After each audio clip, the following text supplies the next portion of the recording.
ప్రేమగల తండ్రి, నమ్మకమైన మా తండ్రి, నమ్మకమైన దేవ, ప్రార్థించే ప్రతి ఒక్కరి మనం ఏంటంటే మా ప్రభావ, మా ప్రేమ తండ్రి, క్షమించడం సిద్ధమచ్చగలిగిన వాడు, కరుణా వాత్సల్యం కలిగిన వాడు, ధైర్యమైన వాడు, కృప కలిగిన వాడు, అందరి బట్టి మీకు కృతజ్ఞతాస్తుతులు చెల్లిస్తారు ప్రభా.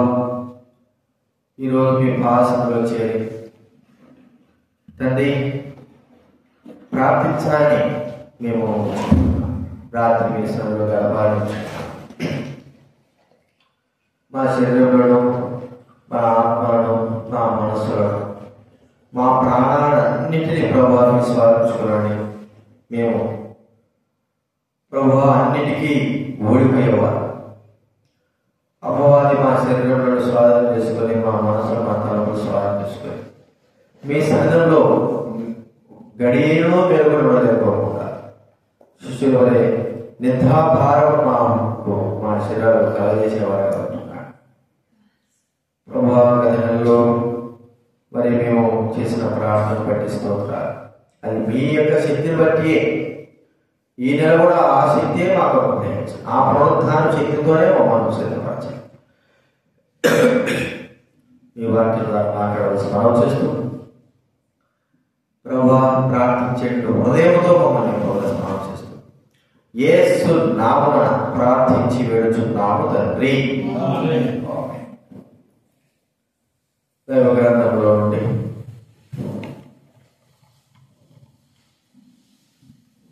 యెషయా గ్రంథం 55వ అధ్యాయం 6వ వచనం చదవండి. యెషయా గ్రంథం 55వ అధ్యాయం.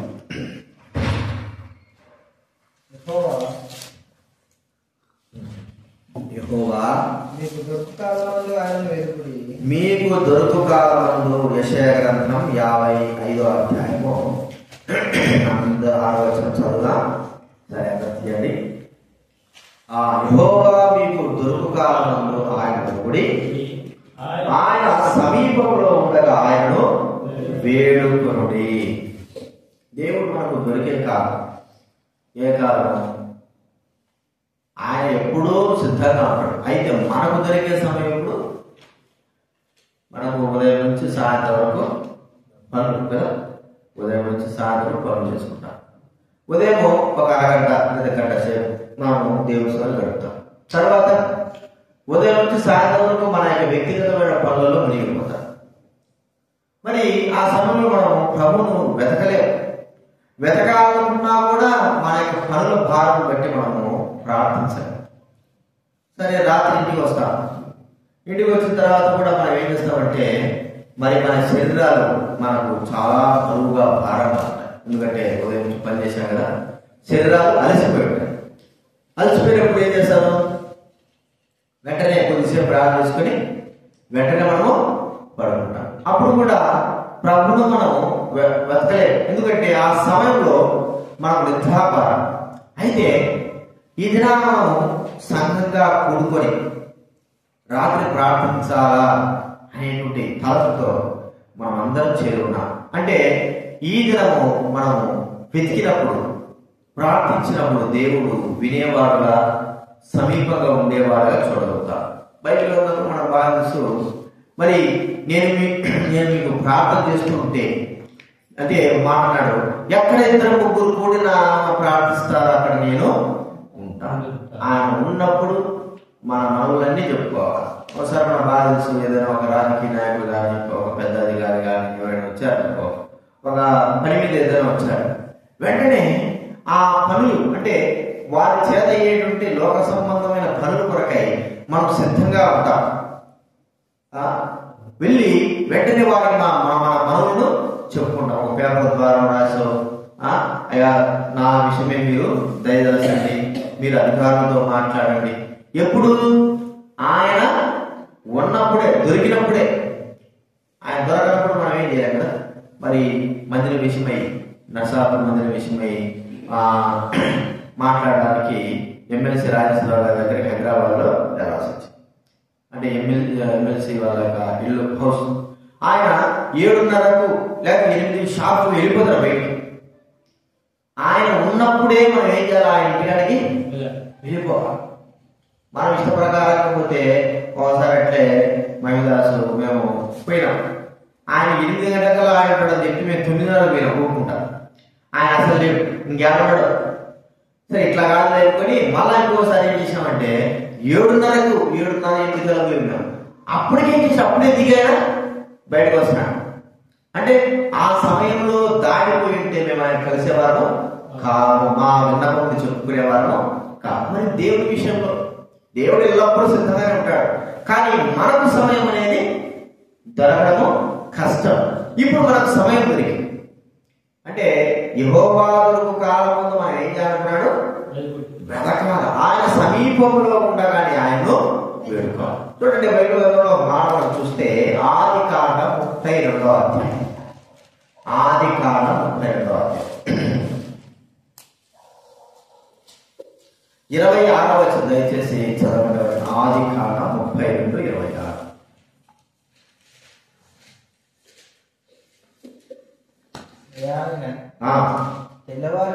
ఆయన తెల్లవారుచున్నది కనుక నన్ను పోనిమ్మనగా అతడు, నీవు నన్ను ఆశీర్వదించితేనే గాని నిన్ను పోనీయను. ఈ యొక్క సందర్భాలు నాకు బాగా తెలుసు. ఆదికాండం 32వ అధ్యాయంలో యాకోబు మరి తన కుటుంబంతో సహా తన తండ్రి దగ్గరికి, ఇస్సాకు దగ్గరికి వెళ్ళిపోతా ఉన్నాడు. వెళ్ళిపోతా ఉంటే మరి ఆ సందర్భంలో తను వెళ్ళక మునుపు తన అన్నయ్యటువంటి ఏశావుకు వర్తమానం పంపిస్తాడు, నేను వస్తున్నాను. అప్పుడే వెంటనే ఏశావు 400 మందితో మరి ఎదుర్కోవడానికి మనుషులతో పాటు వస్తా ఉంటాడు. భయపడిపోతాడు. ఎందుకంటే యాకోబు తప్పు చేశాడు కాబట్టి ఏశావు తను ఏమో చంపుతాడు. వెంటనే తన యొక్క బిడ్డల్ని పిల్లలందరూ కూడా యబ్బోకు రేవు దాటించేశాడు. దాటించేసి ఒక్కడే రేపు అవతల ముందుగా నిలబడిపోయినప్పుడు అక్కడ మనం చూస్తే ఒక నరుడు, ఒక వ్యక్తి వచ్చాడు. వచ్చి మరి ఏమైందంటే అక్కడ మాట్లాడుకోవడం కాదు, కాపం దిగినాడు, కాపం పడ్డాడు. ఒక నరుడు మరి తెల్లవారు వరకు అతనితో పెనుగులాడను అనేటువంటి మాట, పెనుగులాడను.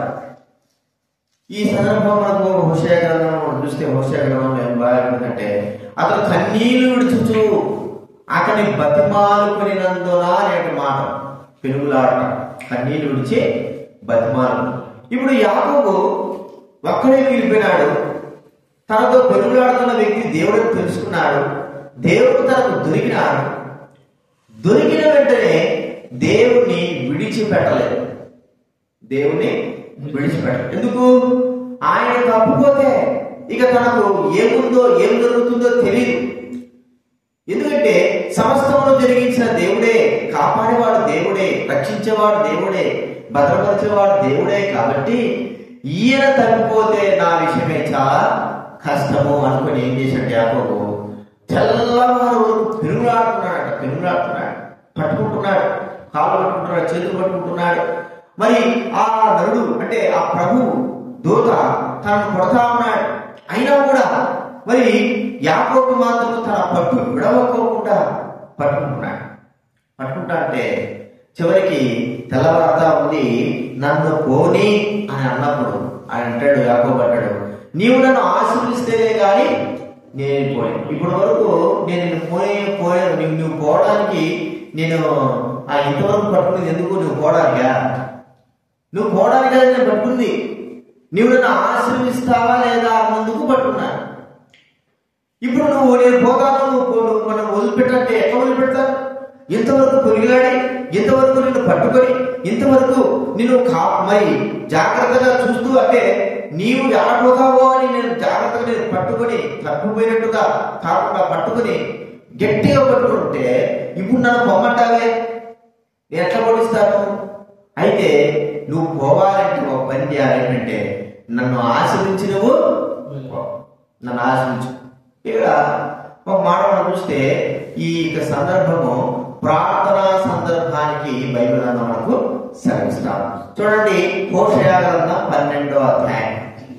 హోషేయ గ్రంథం 12వ అధ్యాయం. హోషేయ గ్రంథం 12వ అధ్యాయము 3వ వచనం చదవండి. 3, 4 వచనాలు.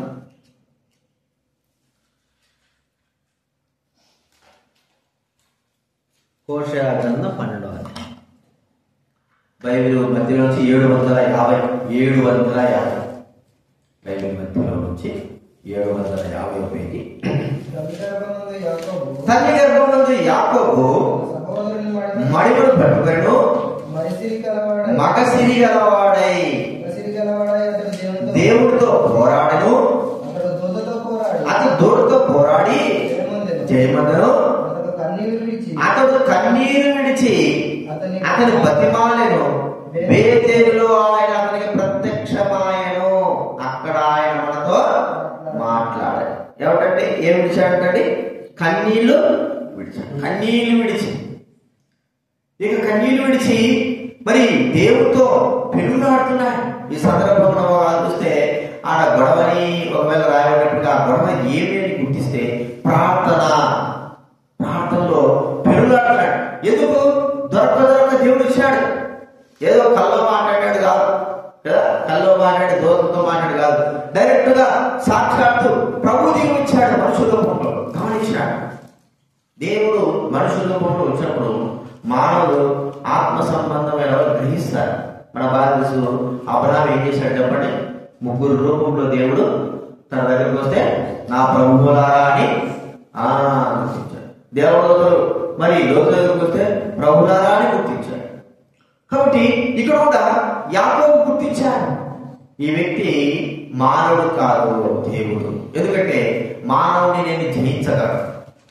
కాబట్టి దేవుడిని జయించలేకపోతున్నా, ఈ వ్యక్తిని జయించలేకపోతున్నా, ఈ వ్యక్తి యొక్క దాడిని నిలవలేకపోతున్నా. ఈ వ్యక్తి మామూలు మనిషి కాదు, దేవుడే వదిలిపెట్టకూడదు. ఎందుకంటే నాకు ఉన్న ఏకైక ఆధారము, ఏకైక దిక్కు, ఏకైక ఆధారం ఎవరు? ఈ వ్యక్తి. అంటే దేవుడే నాకు ఏకైక ఆధారం. ఈయన పోగొట్టుకుంటే ఒక్కనే మిగిలిపోయాడు. కాబట్టి నన్ను ఆశ్రయించాలన్నా, నన్ను క్షమించాలన్నా, లేకపోతే నన్ను నాశనం చేయాలన్నా, నాకు సహాయం చేయాలన్నా, ఇదిగో ఈయన లేకపోతే నాకు శరణం లేదు. మళ్ళీ ఎప్పుడు వస్తాడో తెలియదు, మళ్ళీ ఎప్పుడు వస్తాడో మనకి ఎందుకు.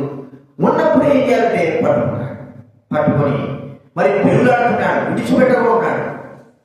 ఇక ఎట్లా విడిచిపెట్టడం లేదంటే దేవుడే తన తొడగుటి మీద, యాకోబు యొక్క తొడగుటి మీద కొట్టాల్సి వచ్చింది. అయినప్పుడు కూడా వదిలిపెట్టాడు. తన గురి ఆలోచన అంటే ఏంటంటే, నీవు నన్ను ఆశీర్వదిస్తేనే కానీ నేను నిన్ను సరే నిన్ను ఆశీర్వదిస్తాను, నీ పేరు దీని మీద యాకోబు అనబడదు, ఇశ్రాయేలు అనబడదు. ఏమని ప్రార్థించుంటాడు? నువ్వు ఒక్క మాట మనకు కనబడతాడా? నీవు నన్ను ఆశీర్వదిస్తేనే గాని అనే మాట కదా. ఆదికాండం 32వ అధ్యాయంలో 26వ వచనం ఉంది, నీవు నన్ను ఆశీర్వదిస్తేనే గాని నేను నిన్ను విడవను. ఏమని ఆశీర్వించాడు? ఏమని ప్రార్థించుంటాడు? ఏమని మనం చేసి ఉంటాడు? దొరికినాడు కదా దేవుడు. ఏమని మనం చేసి ఉంటాడు? తన యొక్క ఒకవేళ తన శత్రువు అలాగా ఉన్నటువంటి తన అన్నయ్య ప్రాణాలను కోరుకున్నాడా? లేకపోతే తనకు మరి ఆయుధాలు, లేకపోతే ధన సంపదలు, అత్యధికమైనటువంటి బిడ్డలు కావాలని కోరుకున్నాడా? ఏమని కోరుకుని ఉంటాడు? ఈ మాటలను మనం అర్థం చేసుకోవాలి. నీవు నన్ను ఆశీర్వదిస్తేనే కానీ ఆయన ఆశీర్వాదం. దేవుడు ఆశీర్వదిస్తే ప్రేమిన వారు కదా ఎన్నటెన్నటికి నీ ఆశీర్వపడేది. ఆయన ఆశీర్వదిస్తే ఎప్పటికంటే ఎన్నటెన్నటికి ఆశీర్వాదం కారకుడు. కాబట్టి ఆయన ఆశీర్వాదం ఎలాగ ఉంది, ఏమని ప్రార్థించుంటాడు? మనం ఒక్కసారి ఆలోచించగలిగితే, నా మటుకు నేనైతే యాకోబు ఏమని ప్రార్థించుంటాడంటే, తన మనసంతా కూడా, తన యొక్క తలంపులన్నీ కూడా తన బిడ్డలైన వారిపైనే ఉంటుంది. ఎందుకంటే యాకోబు ఎవ్వరు దాడి చేశాడు, వాళ్ళందరూ ముందు వెళ్ళిపోయినారు. మా అన్న ఏశావు మరి 400 మంది వస్తున్నాడు, ఒకవేళ కనబడిన సైన్యాన్ని, నా యొక్క బిడ్డలని, నా భార్యని, నా దాసుని తెలిస్తే చంపేస్తాడు, ఒక్కరిని కూడా ఉంచాడు. కాబట్టి తన బిడ్డలపై తన ఎంతో మమకారం, ప్రేమ తన కుటుంబంపై, తన బిడ్డలపై. నేను ఆలోచించుంటాను, ప్రభా మరి నాకేమో బిడ్డలు ఇచ్చినావు, మరి నా బిడ్డలేమో ఎవరో దారి వెళ్ళిపోయినారు, నేను ఎక్కడ నిలిచిపోయినాను, వారు ముందు వెళ్తున్నారు, నా అన్న ఏశావు వస్తాడు. ఒకవేళ నేను అతనికి చేసిన అన్ని కూడా మోసాలన్నీ కూడా గుర్తు చేసుకుని నా కుటుంబాన్ని నాశనం చేయాలని తను మరి ఆలోచిస్తే, నా బిడ్డలందరూ చంపాలని ఆలోచిస్తే చంపగలడు కూడా, నా బిడ్డలందరూ కూడా చంపగలడు. మరి ఎలాగా ప్రభా? వాడరా, నీవు నన్ను ఆశ్రయిస్తే అంటే తన బిడ్డల విషయమై తను ప్రార్థన చేసిన వాడుగా ఒక్కసారి మనం గుర్తిస్తా ఉంటాడు. బిడ్డల విషయమై ప్రార్థించుంటాడు. ఎవరు ప్రార్థించుంటాడు? తన అన్నారు, చేతిలోంచి విడిపించు ప్రభా, ఒక్కరినైనా విడిపించు, అందరూ చనిపోకుండా ఒక్కరినైనా విడిపించు, లేకపోతే నా బిడ్డలందరూ కూడా బ్రతుకుంటారు, నా బిడ్డలందరూ కూడా క్షేమంగా ఉండాలి, వారందరూ కూడా క్షేమం కలిగి ఉండాలి. ఇదే నాకు కావలసిన ఆశీర్వాదం ప్రభా, ఇదే నాకు కావలసిన ఆశీర్వాదం. దాని గురించి మరి యాకోబు ప్రార్థించుంటాడు ఆ విషయం. ప్రియమైన వారా, నిజంగా యాకోబు చేసిన ప్రార్థన వల్లే మన ప్రార్థన మనం చేస్తే ఈ యొక్క లోకంలో విశ్వాసులైన పిల్లలందరూ కూడా రక్షింపబడతారు, మారు మనసు పొందుతారు. నిజానికి వాస్తవానికి మన పిల్లల విషయంలో మనము పట్టింపు ఏమిటంటే, ఏదో ఆ సమయానికి గురించి అట్లా ఏడుస్తామే కానీ నిజముగా పట్టింపు కలిగి దేవుడి ఎదుట మనం నిజమైనటువంటి ప్రార్థన కార్యక్రమం జరిగించలేకపోవడం అనేది మనం గుర్తిస్తుంటాం. అంటే పెరుగుతారులే, వారే తెలుసుకుంటారులే, వారే దేవుడిని మరి తెలుసుకుంటారులే, రక్షింపబడతారులే, మానసు పొందుతారు, దేవుడు కూడా అవుతారులే. ప్రియమైన వారు కూడా ఇలాంటి ఆలోచన కలిగి ఉంటారే కానీ వారి యొక్క భవిష్యత్తు విషయంలో, వారి విషయమే మనము ఎంత మాత్రం కూడా పట్టింపు అనేది కలిగి ఉంటాం. అంటే ఒక 10 నిమిషాలు, 2 నిమిషాలు లేదా అరగంట సేపు ఏదైనా తప్పు చేస్తే ప్రార్థిస్తామంటే, ప్రియమైన వారు కదా చార్లెస్ ఫిన్నీ గారు ఆయన యొక్క కుటుంబం, వాళ్ళ తల్లికి 19 మంది సంతానం. ఎంతమంది? అందరూ 19 బతికేవాడు. ఆమె దైవజనురాలు. ఆమె ఏం చేసిందంటే 19 మందిని ఇంట్లో పడుకోబెట్టి ప్రతి ఒక్కరి పైన ఆమె చేతి నుంచి కుటుంబంలో చిన్నప్పటి నుంచి వారి విషయమై భారంగా ప్రార్థన చేసేదట. చార్లెస్ ఫిన్నీ గారి యొక్క దైవజనుడి యొక్క తల్లి ఆమె అంతగా ప్రార్థించిందట. ఆమె ప్రార్థన దేవుడు విన్నాడు. చార్లెస్ ఫిన్నీ గారు రక్షింపబడిన తర్వాత గొప్ప ఉద్యమం, ఎంత ఉద్యమం అంటే చెప్పలేదు, అంత గొప్ప విజయం. ఈ దినాల్లో మనం కనబడేటువంటి భక్సింగ్ గారు, ఇప్పుడు దినాల్లో మనం చూసిన భక్సింగ్ గారి యొక్క పరిచర్య, ఆ దినాల్లో పరిచర్య అంటే ఈ దినాల్లో పరిచర్య లాగే ఆ దినాలు మనం చూడలేదు కదా. ఆయన చనిపోయిన తర్వాత మనం కావచ్చు. ఎట్లాంటి పరిచర్య అంటే ఆయన మరి ప్రార్థన ఆత్మతో, పరిశుద్ధాత్మతో ఎప్పుడు నింపబడేవాడు. ఆయన ట్రైన్లో పోతా ఉంటే ఒక గ్రామం కనబడితే గ్రామం ప్రార్థన చేసినట్టు, అంతే. గ్రామం రక్షింపబడు, గ్రామమే ట్రైన్లో పోతాంటే గ్రామం రక్షింపబడు. అంత ఆత్మతో ఆయన దగ్గరికి వెళ్ళడానికి కూడా, మామూలుగా వెళ్ళడానికి కూడా అంత భయం. ఎందుకంటే ఆత్మతో నింపబడిన వ్యక్తి. వాళ్ళ అన్నడం తప్పడం మొత్తాన్ని తెలుసు. ఆయన కూడా మంచి గొప్ప దేవుడు. పాటలు, మన ఇంగ్లీష్ పాటలు ఉంటాయి, సుమారు ఎన్నో పాటలు, మన ఇంగ్లీష్ పాటలు ఆయన రాసినాడు. ఎందుకు ఎట్లా జరిగింది ఇది? వారి తల్లి యొక్క ప్రార్థన ద్వారా ఇది జరిగింది. అంటే మనము ఏదో 10 నిమిషాలు చేసి వదిలిపెడుతుంటా కానీ యాకోబు రాత్రంతా పిడుగులాడేటువంటి విషయంలో తన బిడ్డల విషయమే ప్రార్థించుంటాడేమో. నాకు ఇదే ఆశీర్వాదం, ఇంకేమొద్దు, నా బిడ్డలే నాకు ఆశీర్వాదం, వారిని నువ్వు ఆశీర్వదిస్తే చాలు, నాకు అవసరం ఏం లేదు, నాకు నా బిడ్డలు 12 మంది వారు రక్షింపబడాలి, వారి కొరకే ప్రార్థించుంటాడు.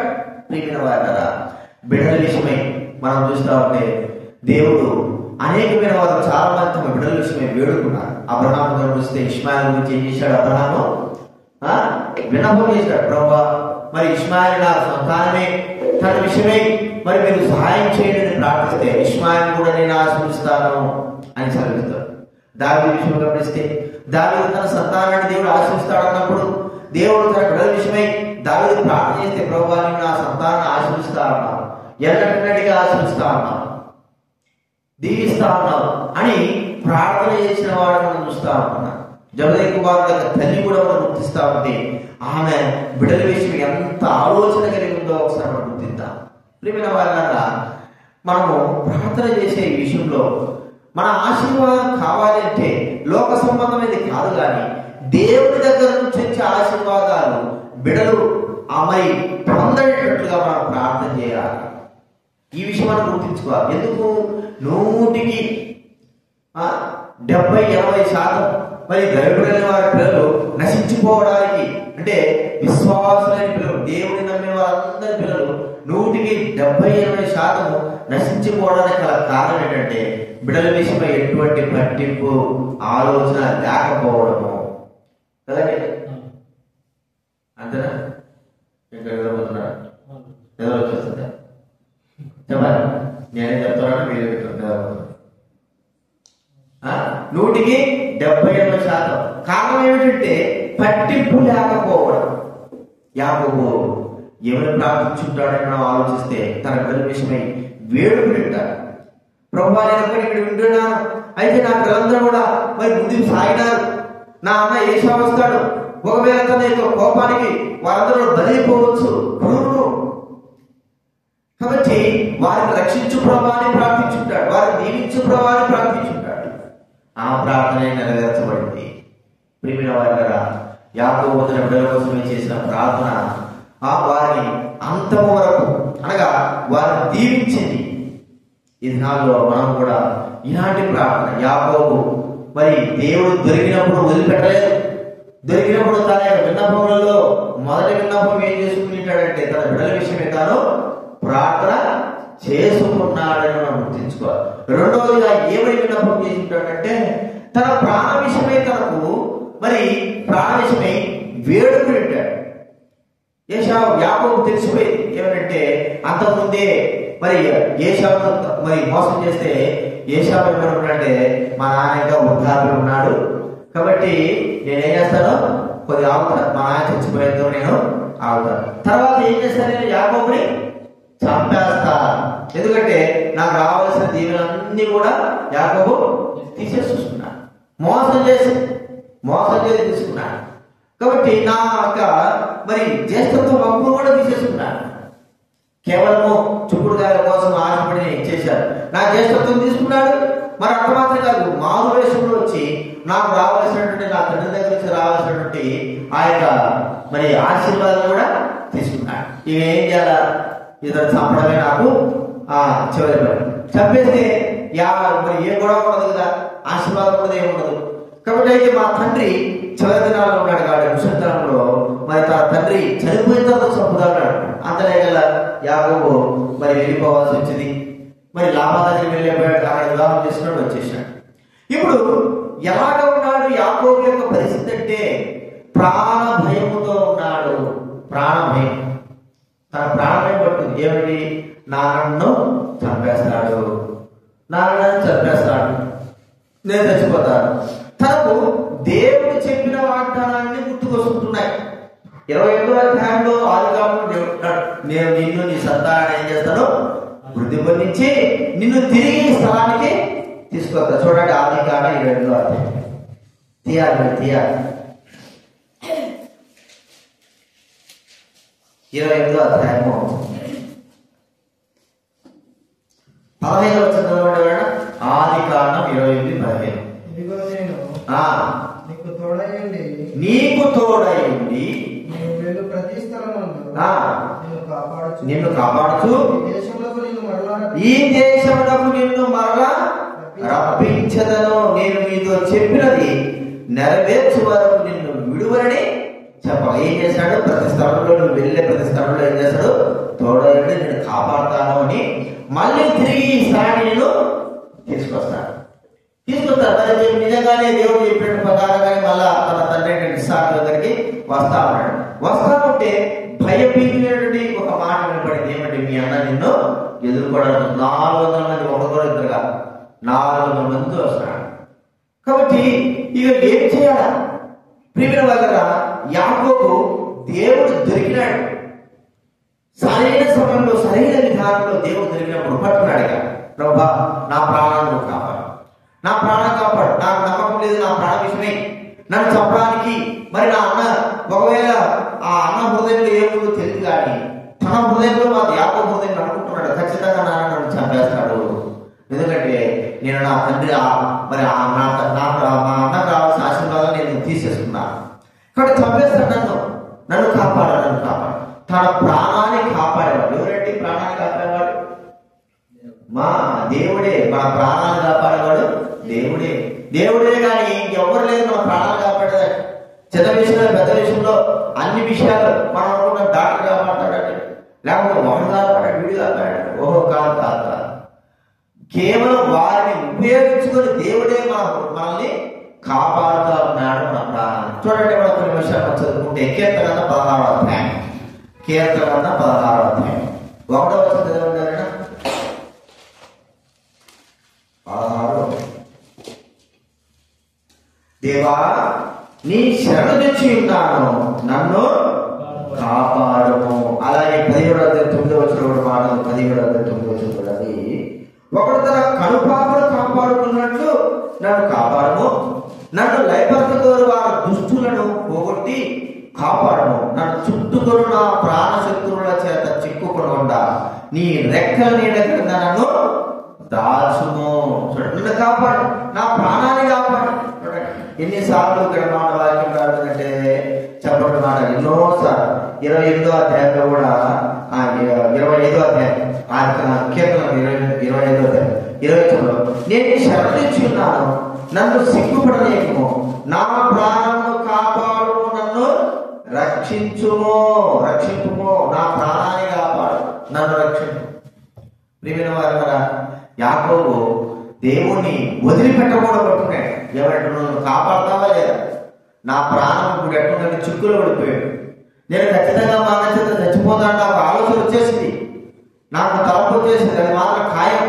నీవు కాపాడకపోతే ఇక ఎవరు కూడా నన్ను మరి ఆదుకోలేరు, నాకు ఎవరు కూడా సహాయం చేయలేరు. నీవు కాపాడాల్సిందే ప్రభా అని కాలు చేతులు పట్టుకుంటున్నాడు, విడిచిపెట్టడం లేదు.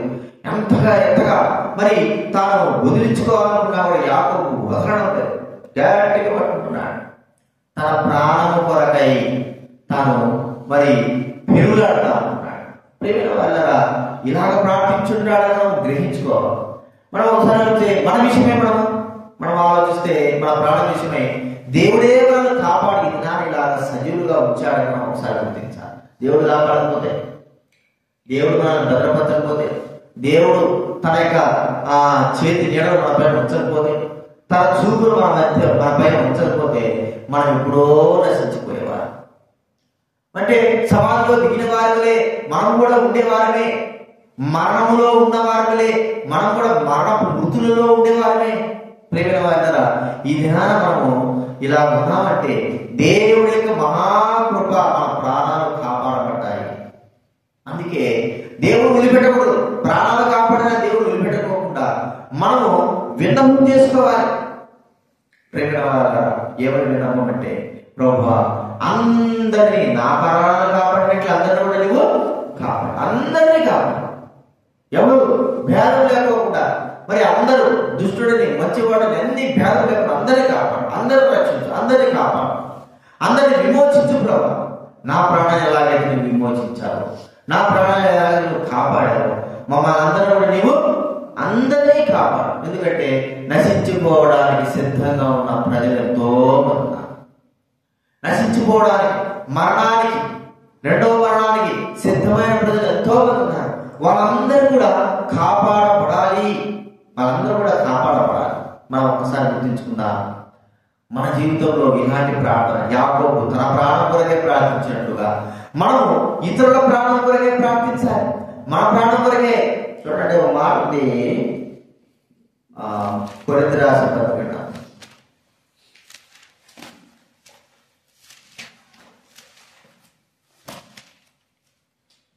క్షమించాలి.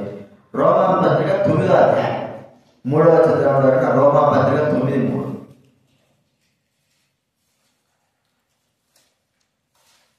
రోమా పత్రిక 9. నా మనస్సాక్షి నాతో పరిశుద్ధాత్మయందు నా మనస్సాక్షి నాతో కూడా సాక్షిస్తున్నది. సాధ్యమైన ఎడల ఏ సంబంధులైన నా సహోదరుల కొరకు నేను క్రీస్తు నుండి వేరై శాపగ్రస్తుడనై ఉండకూడదును. చూడండి, అంత మాత్రంగా 10వ అధ్యాయం 10వ వచనంలో 10వ అధ్యాయం 10వ వచనం రోమా రాసిన పత్రిక 10వ అధ్యాయం 10వ వచనం చదవండి. సహోదరులారా, ఇశ్రాయేలీయులు రక్షణ పొందవలని నా హృదయాభిలాషయు వారి విషయమే నేను దేవుడికి చేయు ప్రార్థన. అక్కడ ఏమంటున్నాడు 9వ అధ్యాయం 3వ వచనంలో, వారి నిమిత్తమై నేను శాపగ్రస్తుడనై ఉండగా కూడా ఇష్టపడుతుంటున్నా. అంటే వారు రక్షింపబడాలి. ఇక్కడ ఏమంటున్నాడు, వారందరూ కూడా రక్షింపబడాలా. నా హృదయాభిలాష అంటే ఎవరు కూడా ఎవరి ప్రాణాలు కూడా పోకూడదు, అందరూ కూడా రక్షింపబడాలి, అందరూ కూడా మానవ పొందాలి, అందరూ కూడా దేవుడు తెలుసుకోవాలి, అందరూ కూడా పాపక్షమాపణ పొందాలి. మనల్ని ఎలాగైతే మన ప్రాణాలను విమోచించినాడో అలాగే అందరి ప్రాణాల విమోచనలోకి తీసుకురావాలని మనం ప్రార్థన చేయాలి. యాకోబు ప్రార్థన ఏం చేశాడు? ప్రభువా, నా ప్రాణాలు విమోచించు. పట్టుకున్నాడు, నా ప్రాణాలు పోతుంది, నాకు తెలిసిపోయింది, మా నాన్న చంపేస్తాడు, ఇప్పుడు నువ్వు కాపాడితే నువ్వే కాపాడాలి, ఎవరు కూడా కాపాడాలని లేదు, నాకు ఎవరు తెలియదు, నీవే నా ప్రాణాలు విమోచించాలా. అదే తనకు ఆశీర్వాదం, తన ప్రాణం కాపాడడమే ఆశీర్వాదం. నువ్వు నా ఆశిస్తావా, నేను నిన్ను పోషిస్తాను. నా ప్రాణాన్ని కాపాడతావా, నేను నిన్ను పోషిస్తాను. ప్రియమైన వారా, మనం కూడా ప్రభు ఈ దినాన మనతో పాటు ఉన్నాడు. ఎక్కడ 2-3 కూడినా ప్రార్థిస్తాడు, అక్కడ ఉంటానా దేవుడు ఉన్నాడు కాబట్టి మనం ప్రార్థించాలి. ఏమని ప్రార్థించాలి? నీవు ప్రభు అందరిని రక్షించు, మా ప్రాణం రక్షించినట్లే మమ్మల్ని విమోచించట, అందరిని విమోచించు, మాకు సహాయం చేసి అందరినీ కూడా కాపాడు ప్రభు అని మనము ఆయన విడువక ప్రార్థించేవారుగా ఉండాలి. కాబట్టి రెండవదిగా యాకోబు ఏమని ప్రార్థన చేసినాడని మనం ఆలోచిస్తే, తన ప్రాణ విషయమైనటువంటి వేడుకొనుటాన్ని గుర్తిస్తా ఉన్నాడు. అంత మాత్రం కాదు, మూడవదిగా ఒక ఆలోచిస్తే ఏమని ప్రార్థించాడు? ప్రభా, నన్ను ఆశ్రయించు, నువ్వు ఆశ్రయించగా నేను పంపించను, నేను విడవనప్పుడు యాకోబు ఏమని ప్రార్థించుంటాడంటే, తన కుటుంబము ఆశీర్వదించాలంటే తన కుటుంబము అంతా కూడా క్షేమంగా ఉండాలి. క్షేమంగా అందరు చచ్చిపోతే అతను ఉంటే ఏం పద్ధతి చెప్పాడు? అందరు చచ్చిపోతే అతను అప్పుడుంటే ఏం పద్ధతి? ఇటీవల గాజా పట్టణంలో యుద్ధాలు జరిగినాయి కదా. ఇస్రాయల్ దేశం ఏం చేసింది? వారి పైన బాంబులు వేస్తే అపార్ట్మెంట్ కూలిపోయాయి, చాలా మంది చచ్చిపోయారు. ఒక ఆయన అయితే ఇవి ఎవ్వరు లేరు, అక్కడే నిలిచిపోయాడు. అందరూ భార్య పిల్లలు మనవలు అందరూ అందరూ చచ్చిపోయారు. ఒక్కడే ఉన్నాడు. ఆ ఒక్కడి బతికి ఏం చేస్తాడు చెప్పండి? కొన్నిసార్లు ఆలోచన వస్తారు, ఏమంటే నేను ఒక్కడిని ఉండి ఏం చేస్తాను? అందరూ కూడా చచ్చిపోయారు, అందరూ చచ్చిపోయారు. నేను ఒక్కడిని ఏం చేయాలి? ఒక్కడిని బ్రతికి ఏం చేయాలి? ఏం సాధించాలి? నాకు ఒక్కరు కూడా వెళ్ళలేదు. ప్రియమైన వాడరా, తన ఇంటిని అంతటిని గురించేటువంటి భారము యాకోబు ఉందే మనం ఒకసారి తెలుసా? అందుకేనేమో దేవుడు పట్టుకుంటున్నాడు, నీవు ఆశ్రయించు, నీవు కాపాడు, నీవు భద్రపడు, నా ఇంటిని క్షేమం తెచ్చే, నా పిల్లలు, నా భార్య, నాకు దాసులు, మరి గొర్రెలు, గొడ్లు ఇవన్నీ ఉన్నాయి. 20 సంవత్సరాలు నేను 21 సంవత్సరాలను ప్రయాసపడినటువంటి ఇవన్నీ కూడా ఒక్క సమయంలో అంతా కూడా పోవచ్చు, చెప్పలేము. యాకోబే ఆలోచించాడు, మీరు మందగా వెళ్ళండి, ఒకవేళ మరి ఏశావు వాడిని చంపేస్తే ఒక మందగా ఇంకో మంద బతకచ్చు అన్నట్టుగా ఆలోచించాడు. అంటే తన ఇంటి విషయమై ధ్యాస ఉంది, తన ఇంటి విషయమై ధ్యాస.